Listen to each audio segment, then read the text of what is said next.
Mike, stand by. I want to bring in political strategist and former senior GOP congressional advisor Rina Shah and former communications director and spokesman for Congressman Hakeem Jeffries, Michael Hardaway. Thank you both for joining us. Rina, I want to start with you on this. As Mike was talking about, as this president is now looking to finish up his administration, and he will be making a final trip abroad, in fact, which we'll get Mike to describe for us in a second.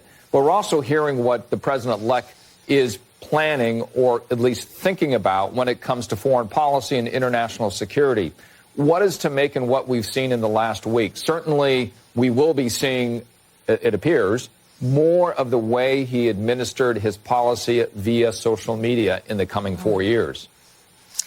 One of Trump's central themes in his foreign policy was essentially keeping our allies and their adversaries on their toes. And that was something that he felt worked from the jump. From the time he took office, he really believed that that was the way to deal with, again, complicated situations abroad. This time, he's coming in and inheriting different geopolitical tensions that I think change the game up a bit. But one thing we've seen already that he's foreshadowed for us is that he's not changing what I would call a route. The route is creating a fair amount of chaos, again, with relationships that should be solid, the one between us and Canada, for example.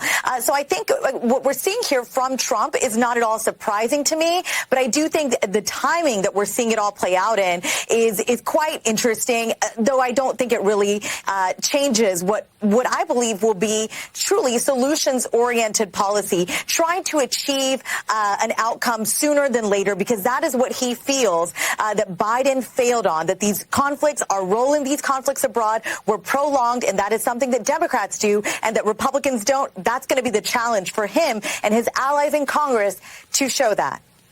Michael, who to watch in the balance of power here on the Democratic side?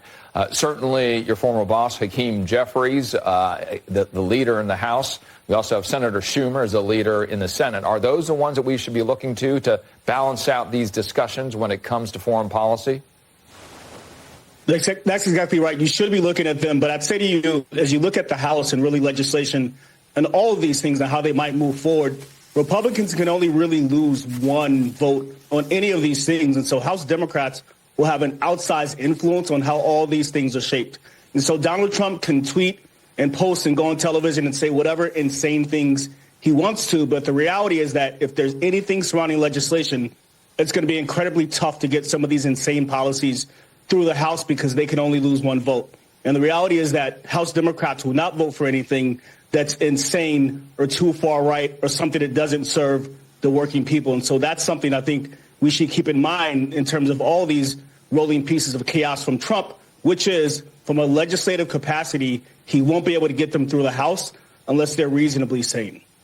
One of the things that we'll be looking forward to here, Mike Memoli, is that President Biden, his final trip going to the Vatican. Tell us about the significance of that. And the second thing, the first trip potentially for the president-elect will be to Davos, where all the world economic leaders will be at the same time, back to back, really, these trips of two different presidents. Yeah, it certainly speaks to differing priorities for these two men. I think for President Biden, the trip to the Vatican in particular is one I'll be closely watching. President Biden is a devout Catholic.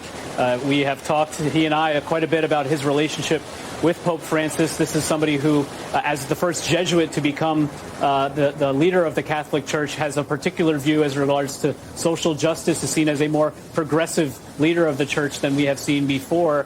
And he's also been somebody who he developed a very close personal relationship. Biden just met with Pope Francis last summer when he traveled to southern Italy for the G7 summit. And so this will be something of a farewell visit.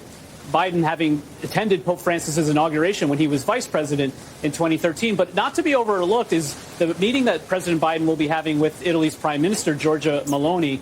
She is somebody who pleasantly surprised Biden administration officials because she comes from a more right-wing party. Members of her party leadership and others in her coalition had actually been very critical of the continued European support for Ukraine in its war against Russia. But Meloni, since becoming prime minister, has maintained, in fact, been a strong voice for continuing European and Italian support for Ukraine. So I think Biden is looking at that meeting as an opportunity to look at the sort of new generation of leaders in Europe. Meloni suddenly, even though she's one of the newer prime ministers, will very soon be one of the longest tenured prime ministers in Europe, as somebody who might be able to influence President-elect Donald Trump to continue at least efforts to give Ukraine the strongest hand possible as it relates to potential negotiations with Russia down the road.